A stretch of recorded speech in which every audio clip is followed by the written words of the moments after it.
परिचय। बच्चों, आज हम एल्डिहाइडों, कीटोनों और कार्बोक्सिलिक अम्लों की रासायनिक अभिक्रियाओं का अध्ययन करेंगे। सर, कार्बोक्सिलिक अम्ल क्या होते हैं? कार्बोक्सिलिक अम्ल वे कार्बनिक यौगिक होते हैं जिनमें कार्बोक्सी समूह उपस्थित होता है। अब मुझे कौन ये बताएगा कि कार्बोक्सिल समूह क्या होते हैं?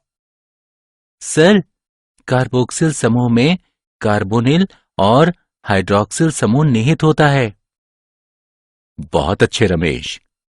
आओ तो इस अध्याय में हम कार्बोक्सिलिक अम्लों के बारे में और अधिक जानें। उद्देश्य।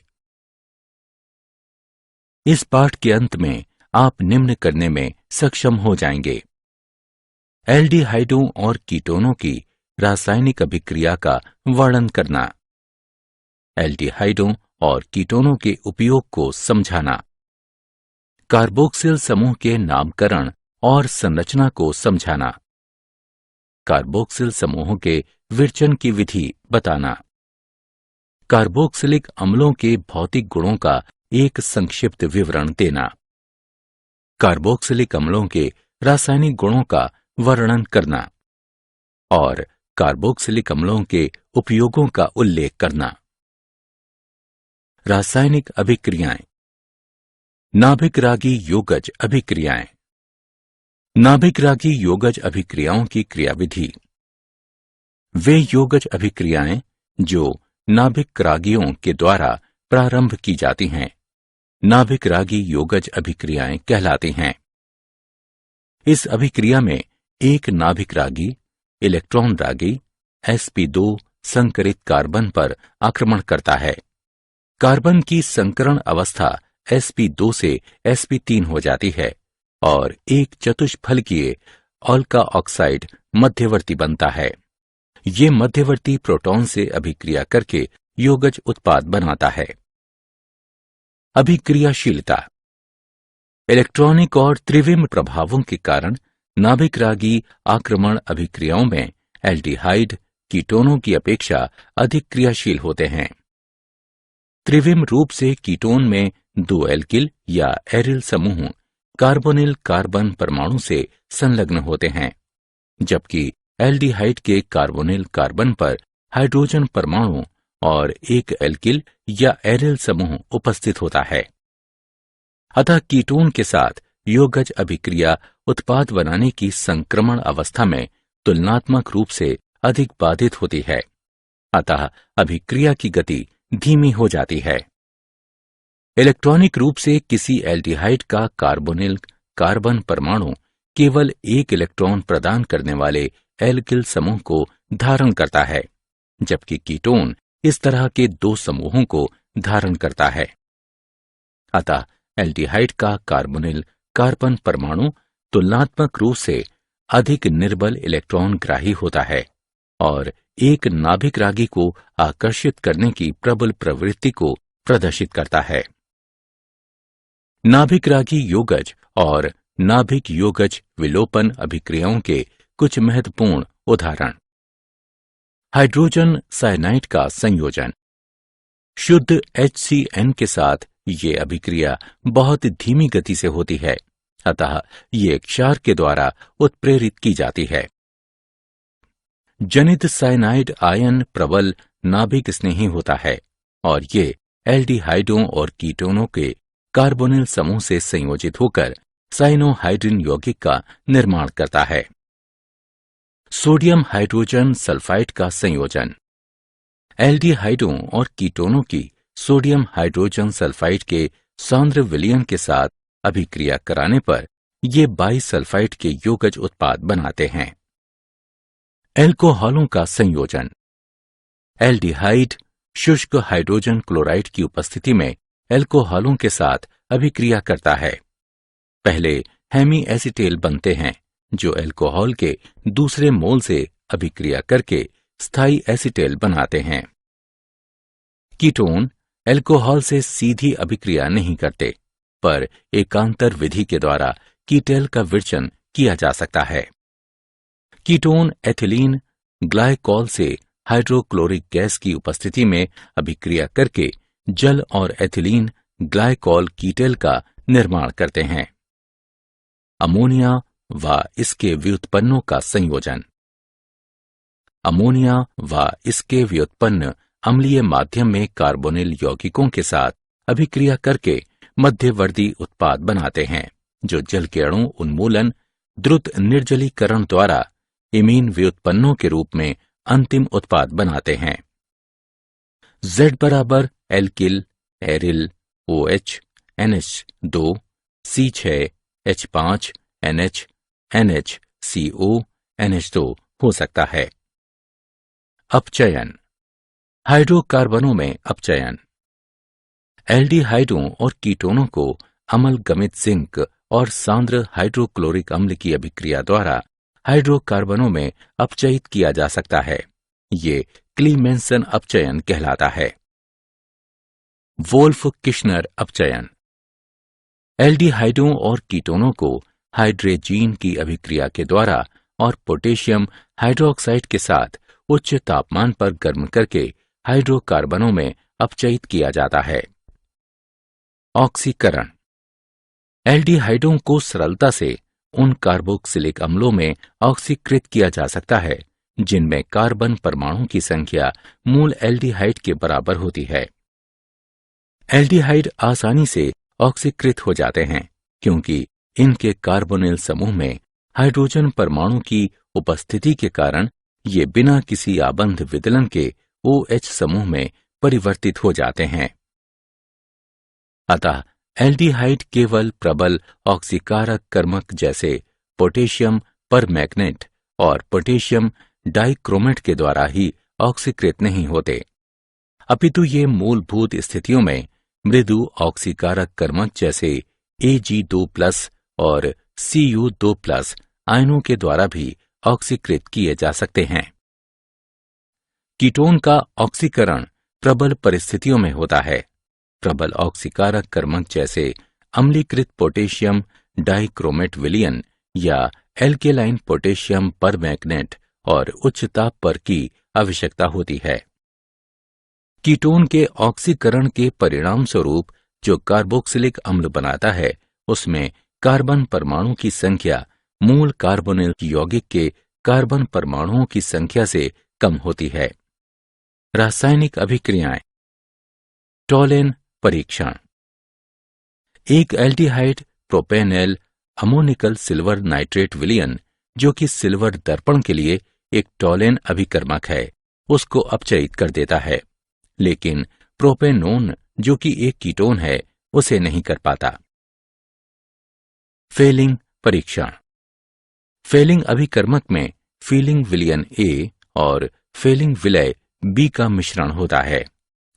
फेलिंग विलयन A जलीय कॉपर सल्फेट और फेलिंग विलयन B रोशेल लवण का एल्केलाइन विलयन होता है जो कि सोडियम पोटेशियम टार्ट्रेट है।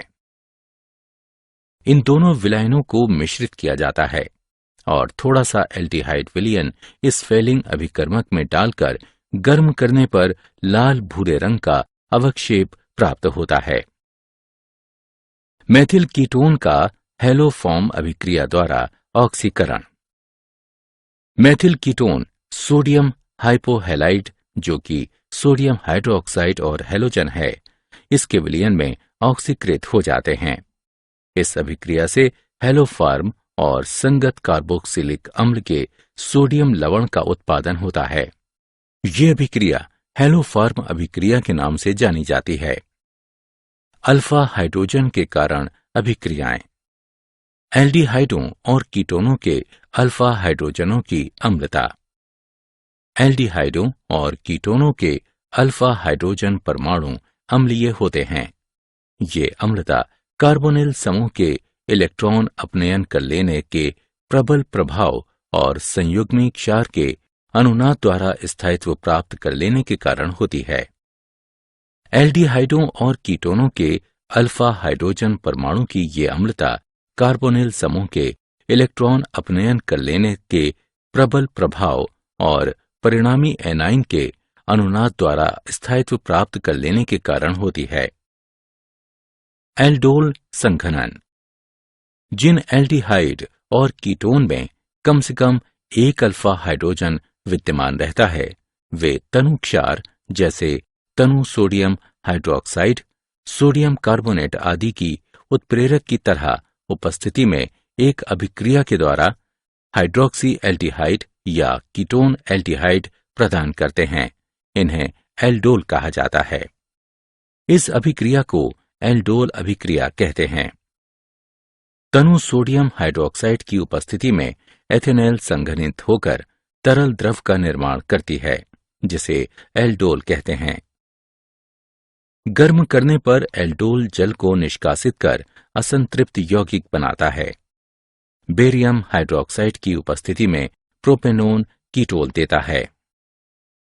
गर्म करने पर कीटोल जल को निष्कासित कर असंतृप्त यौगिक बनाता है। क्रॉस एल्डोल संघनन। जब दो भिन्न भिन्न एल्डिहाइडों या कीटोनों के बीच एल्डोल संघनन होता है तो उसे क्रॉस एल्डोल संघनन कहते हैं। जब एक एथेनॉल और प्रोपेनॉल के मिश्रण को सोडियम हाइड्रोक्साइड विलयन के साथ गर्म किया जाता है तो ये 4 भिन्न उत्पाद बनाता है। अन्य अभिक्रियाएं। कैनिजारो अभिक्रिया। ऐसे एल्डिहाइड जिनमें कोई अल्फा हाइड्रोजन परमाणु नहीं होता, सांद्र क्षार की उपस्थिति में गर्म करने पर स्व ऑक्सीकरण व अपचयन के द्वारा अल्कोहल और कार्बोक्सिलिक अम्ल के लवण का मिश्रण बनाते हैं। ये अभिक्रिया कैनिजारो अभिक्रिया कहलाती है। फॉर्मेल्डिहाइड सांद्र पोटेशियम हाइड्रोक्साइड से अभिक्रिया करके मेथनॉल और पोटेशियम फॉर्मेट उत्पन्न करता है। बेंजल्डिहाइड सांद्र सोडियम हाइड्रोक्साइड से अभिक्रिया करके बेंजिल अल्कोहल और सोडियम बेंजोएट बनाता है। इलेक्ट्रॉन रागी प्रतिस्थापन अभिक्रियाएं। बेंजल्डिहाइड में एल्डिहाइडिक समूह वलय निष्क्रियक और मेटा निर्देशक समूह है, अतः इलेक्ट्रॉन रागी प्रतिस्थापन की दर बेंजीन में प्रतिस्थापन की दर से मंद होती है। बेंजल्डिहाइड क्लोरीन और फेरिक क्लोराइड विलयन से अभिक्रिया करता है और मेटा क्लोरो बेंजल्डिहाइड और हाइड्रोक्लोरिक अम्ल बनाता है। एल्डिहाइड और कीटोन का प्रयोग 40% फॉर्मेल्डिहाइड के विलयन को, जिसे फार्मोलिन कहा जाता है, इसे जैविक नमूनों के परिरक्षण में और बेकेलाइट के विरचन में उपयोग में लाया जाता है। एसिटैल्डिहाइड को एसिटिक अम्ल, एथिल एसीटेट, वाइनिल एसीटेट, बहुलकों और औषधियों के निर्माण में उपयोग में लाया जाता है। बेंजल्डिहाइड का उपयोग सुगंध और रंजक उद्योग में किया जाता है। एसीटोन और एथिल मेथिल कीटोन सामान्य औद्योगिक विलायक हैं। कार्बोक्सिलिक अम्ल। वे कार्बनिक यौगिक जिनमें कार्बोक्सिल समूह उपस्थित होता है कार्बोक्सिलिक अम्ल कहलाते हैं। कार्बोक्सिल समूह कार्बोनिल और हाइड्रोक्सिल समूह से मिलकर बना होता है, अतः इसका नाम कार्बोक्सिल दिया गया है। कार्बोक्सिल समूह के एलिफेटिक एल्किल श्रृंखला या एरियल समूहों में जुड़ने के आधार पर कार्बोक्सिलिक अम्ल एलिफेटिक या एरोमेटिक हो सकते हैं। कार्बोक्सिल समूह की नाम पद्धति एवं संरचना। नाम पद्धति। सामान्य नाम के अंत में अनुलग्न इक अम्ल लगाते हैं। सामान्य नाम प्राकृतिक स्रोतों के लेटिन या ग्रीक नामों से व्युत्पन्न होते हैं। उदाहरण, फार्मिक अम्ल का ये नाम फार्मिका यानी चींटियों का लेटिन नाम से लिया गया है, क्योंकि फार्मिक अम्ल को सर्वप्रथम लाल चींटियों के आसवन से प्राप्त किया गया था। एसिटिक अम्ल का ये नाम एसिटम, जिसका अर्थ सिरका होता है, उससे लिया गया है, और ब्यूटेरिक अम्ल का नाम ब्यूटिरम यानी मक्खन का लेटिन नाम से व्युत्पन्न है। IUPAC पद्धति में एलिफेटिक कार्बोक्सिलिक अम्लों का नामकरण करने के लिए संगत एल्केन के अंग्रेजी नाम के अंत में स्थित ई के स्थान पर ओइक अनुलग्न लगाया जाता है और इसके बाद अम्ल लगाते हैं। प्रतिस्थापित और शाखित श्रृंखला वाले अम्लों का नामकरण लंबी श्रृंखला वाले अम्लों के व्युत्पन्नों के रूप में दिया जाता है। प्रतिस्थापियों की स्थिति अरेबिक संख्या के द्वारा कार्बोक्सिल समूह के कार्बन को एक अंक देकर दर्शाई जाती है। वे अम्ल जिनमें एक से अधिक कार्बोक्सिल समूह होते हैं, उनका नाम लिखने के लिए संगत एल्केन के अंग्रेजी नाम के अंत में ई वैसा ही रहता है। कार्बोक्सिल समूह की संख्या गुणात्मक पूर्व लग्न डाई, ट्राई इत्यादि को ओइक शब्द के पहले लिखकर इंगित किया जाता है। उदाहरण 4 हाइड्रोक्सी ब्यूटेनोइक अम्ल, प्रोप 2 एनोइक अम्ल, प्रोपेन डाइओइक अम्ल। एरोमेटिक अम्ल सरलतम सुगंधित एरोमेटिक मोनोकार्बोक्सिलिक अम्ल C6H5COOH है। इसका नाम बेंजोइक अम्ल है। प्रतिस्थापित अम्लों के IUPAC नाम बेंजोइक अम्ल के व्युत्पन्न हैं। कार्बोक्सिल समूह की संरचना। कार्बोक्सिलिक अम्लों के क्रियात्मक समूह कार्बोक्सिल समूह होते हैं। कार्बोक्सिल कार्बन नीचे दी गई अनुनादी संरचनाएं प्रदर्शित करता है। कार्बोक्सिलिक अम्लों के विरचन की विधियां। प्राथमिक एल्कोहल व एल्डिहाइड से। प्राथमिक एल्कोहल और एल्डिहाइड ऑक्सीकरण कर्मकों जैसे क्रोमियम ट्राइऑक्साइड की अम्लीय माध्यम में उपस्थिति के द्वारा ऑक्सीकृत होकर संगत कार्बोक्सिलिक अम्ल बनाते हैं। एक डेकेनॉल अम्लीय माध्यम में क्रोमियम ट्राइऑक्साइड से क्रिया करके डेकेनोइक अम्ल बनाता है। एल्किल बेंजीन से। एरोमेटिक अम्लों को एल्किल बेंजीनों के क्षारकीय पर मैग्नेट द्वारा प्रबल ऑक्सीकरण से विरचित किया जा सकता है। टालोइन क्षारकीय माध्यम में पोटेशियम पर मैग्नेट से क्रिया करके बेंजोइक अम्ल और जल का निर्माण करते हैं। नाइट्राइल और एमाइड से। नाइट्राइलों को साइनाइड भी कहा जाता है। अम्ल या क्षार की उपस्थिति में साइनाइडों के जल अपघटन से कार्बोक्सिलिक अम्ल बनता है। अम्ल या क्षार की उपस्थिति में एसिटोनाइट्राइलों के जलीय अपघटन के द्वारा एथेनोइक अम्ल बनता है। किसी अम्ल उपस्थिति में प्रोपेनामाइड के जलीय अपघटन के द्वारा प्रोपेनोइक अम्ल और अमोनियम आयन बनता है। ग्रीनयार अभिकर्मक द्वारा। जब ग्रीनयार अभिकर्मक को कार्बन डाइऑक्साइड के साथ शुष्क ईथर की उपस्थिति में अभिकृत कराया जाता है तो ये कार्बोक्सिलिक अम्ल के लवण का निर्माण करते हैं, जो खनिज अम्लों से संगत कार्बोक्सिलिक अम्ल देते हैं। Methyl magnesium bromide carbon dioxide के साथ शुष्क ईथर की उपस्थिति में कार्बोक्सिलिक अम्ल के लवण का निर्माण करते हैं, जो बाद में अम्लीकृत होकर एथेनोइक अम्ल और हाइड्रोक्सी मैग्नीशियम ब्रोमाइड का निर्माण करते हैं। एसिल हैलाइड और एनहाइड्राइडों से। अम्ल क्लोराइड जल अपघटित होकर कार्बोक्सिलिक अम्ल बनाता है।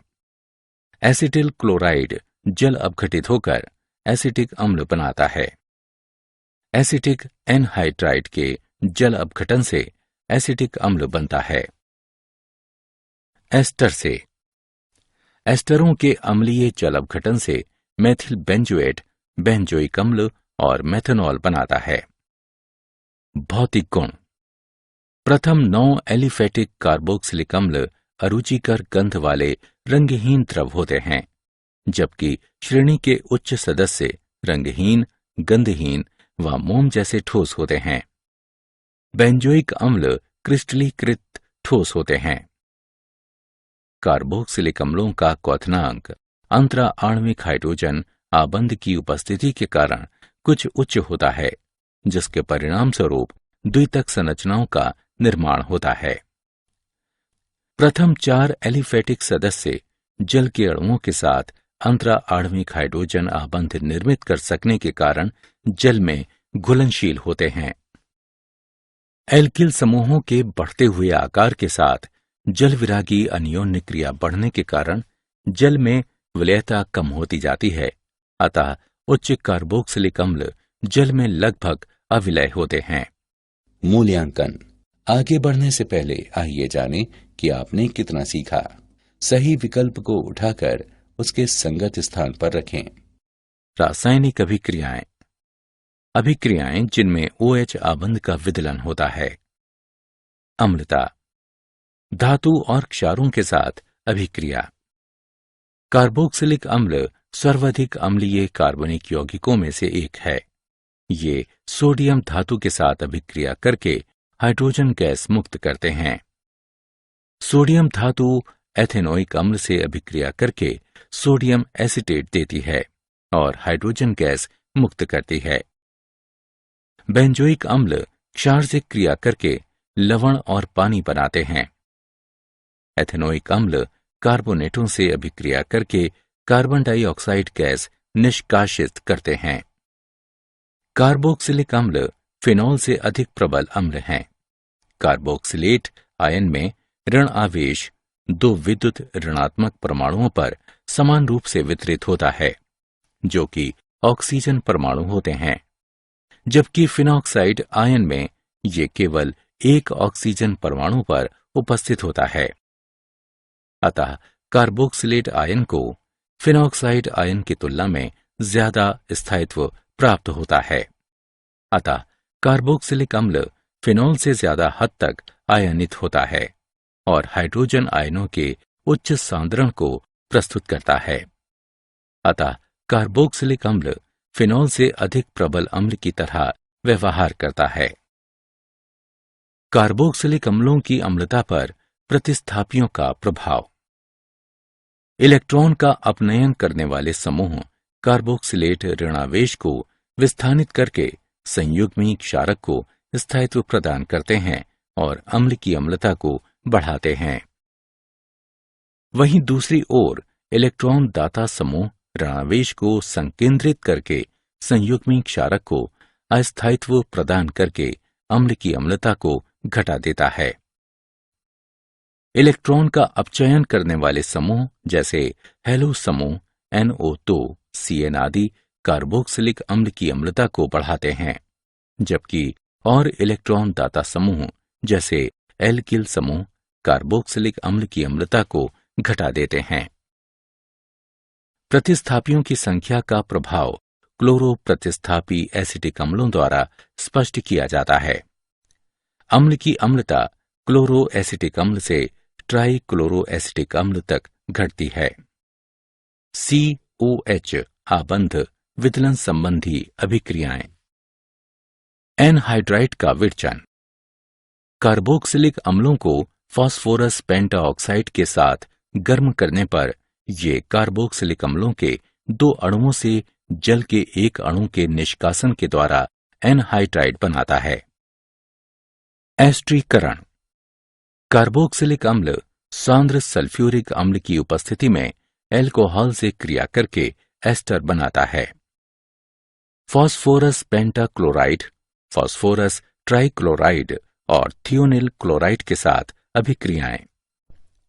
कार्बोक्सिलिक अम्ल फास्फोरस पेंटाक्लोराइड, फास्फोरस ट्राइक्लोराइड और थियोनिल क्लोराइड के साथ अभिक्रिया करके अम्ल क्लोराइडों का निर्माण करता है। कार्बोक्सिलिक अम्ल फास्फोरस पेंटाक्लोराइड से अभिक्रिया करके अम्ल क्लोराइड, फास्फोरिल क्लोराइड और हाइड्रोक्लोरिक अम्ल का निर्माण करता है।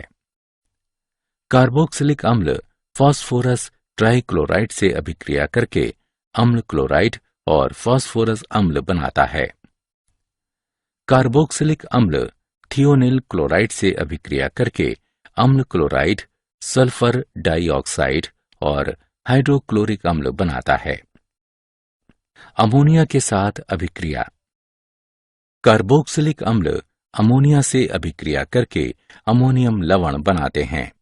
इन्हें 100 डिग्री सेल्सियस से अधिक ताप पर गर्म करने पर ये अम्ल एमाइड बनाते हैं। कार्बोक्सिलिक समूह संबंधी अभिक्रियाएं। अपचयन। कार्बोक्सिलिक अम्ल लिथियम एल्यूमिनियम हाइड्राइड के द्वारा आसानी से प्राथमिक अल्कोहलों में अपचयित हो जाते हैं। विकार्बोक्सिलिन। जब कार्बोक्सिलिक अम्लों के सोडियम लवण को सोडा लाइम के साथ गर्म किया जाता है तब एल्केनों का निर्माण होता है। जब सोडियम एसीटेट को सोडियम हाइड्रोक्साइड और कैल्शियम ऑक्साइड के साथ गर्म किया जाता है तब ये मेथेन और सोडियम कार्बोनेट का निर्माण करता है। हाइड्रोकार्बन भाग में प्रतिस्थापन अभिक्रियाएं। हैलोजनन। ये अभिक्रिया एलिफेटिक कार्बोक्सिलिक अम्ल और क्लोरीन या ब्रोमीन के बीच लाल फास्फोरस की उपस्थिति में होती है। इस अभिक्रिया में कार्बोक्सिलिक अम्ल के अल्फा कार्बन परमाणु पर क्लोरो या ब्रोमो समूह का प्रतिस्थापन होता है। ये अभिक्रिया हेल्फोलॉर्ड जेलिंस्की अभिक्रिया कहलाती है। वलय प्रतिस्थापन। एरोमेटिक कार्बोक्सिलिक अम्ल इलेक्ट्रॉन रागी अभिक्रियाएं प्रदर्शित करते हैं। कार्बोक्सिलिक समूह एक निष्क्रियक एवं मेटा निर्देशी समूह की भांति व्यवहार करते हैं। सांद्र नाइट्रिक और सल्फ्यूरिक अम्ल को बेंजोइक अम्ल में मिलाने पर ये मेटा नाइट्रोबेंजोइक अम्ल में परिवर्तित हो जाते हैं। ब्रोमीन और फेरिक ब्रोमाइड को बेंजोइक अम्ल में मिलाने पर ये मेटा ब्रोमोबेंजोइक अम्ल में परिवर्तित हो जाता है।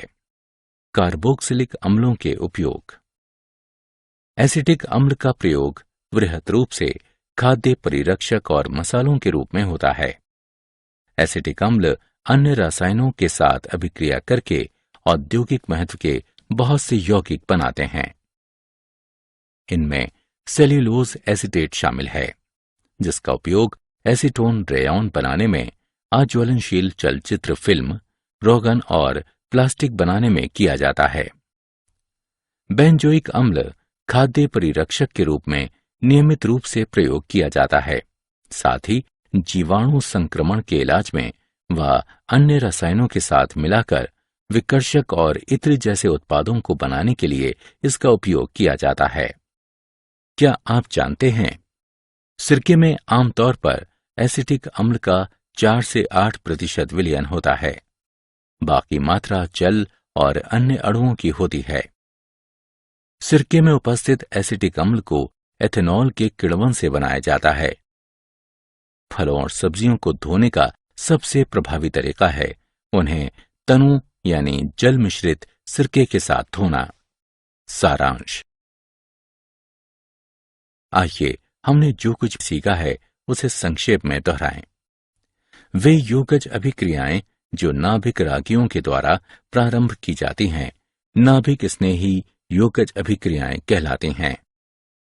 त्रिविम और इलेक्ट्रॉनिक प्रभाव एल्डिहाइडों को कीटोनों की तुलना में नाभिक स्नेही आक्रमण के प्रति अधिक अभिक्रियाशील बनाते हैं। एल्डिहाइड आसानी के साथ ऑक्सीकृत होकर कार्बोक्सिलिक अम्ल बनाते हैं। एल्डिहाइड अमोनिकल सिल्वर नाइट्रेट विलयन को अपचयित कर देता है, जो कि सिल्वर दर्पण के लिए एक टॉलेन अभिकर्मक है। फेलिंग विलयन जलीय कॉपर सल्फेट और सोडियम पोटेशियम टार्ट्रेट, जो कि एक रोशेल लवण है, उसका मिश्रण है। एल्डिहाइडों और कीटोनों के अल्फा हाइड्रोजन परमाणु अम्लीय होते हैं। ये अम्लता कार्बोनिल समूह के इलेक्ट्रॉन अपनयन कर लेने के प्रबल प्रभाव और संयुग्मी क्षार के अनुनाद द्वारा स्थायित्व प्राप्त कर लेने के कारण होती है। जिन एल्डिहाइड और कीटोन में कम से कम एक अल्फा हाइड्रोजन विद्यमान रहता है, वे तनु क्षार जैसे तनु सोडियम हाइड्रोक्साइड, सोडियम कार्बोनेट आदि की उत्प्रेरक की तरह उपस्थिति में एक अभिक्रिया के द्वारा हाइड्रोक्सी एल्डिहाइड या कीटोन एल्डिहाइड प्रदान करते हैं। इन्हें एल्डोल कहा जाता है। इस अभिक्रिया को एल्डोल अभिक्रिया कहते हैं। जब दो भिन्न भिन्न एल्डिहाइडों या कीटोनों के बीच एल्डोल संघनन होता है तो उसे क्रॉस एल्डोल संघनन कहते हैं। वे कार्बनिक यौगिक जिनके क्रियात्मक समूह कार्बोक्सिल समूह होते हैं, कार्बोक्सिलिक अम्ल कहलाते हैं और कार्बोक्सिल कार्बन अनुनादी संरचनाएं प्रदर्शित करते हैं। कार्बोक्सिलिक अम्लों का क्वथनांक अंतरा आणविक हाइड्रोजन आबंध की उपस्थिति के कारण कुछ उच्च होता है, जिसके परिणाम स्वरूप द्वितक संरचनाओं का निर्माण होता है। एसिटिक अम्ल का प्रयोग वृहद रूप से खाद्य परिरक्षक और मसालों के रूप में होता है। एसिटिक अम्ल अन्य रसायनों के साथ अभिक्रिया करके औद्योगिक महत्व के बहुत से यौगिक बनाते हैं।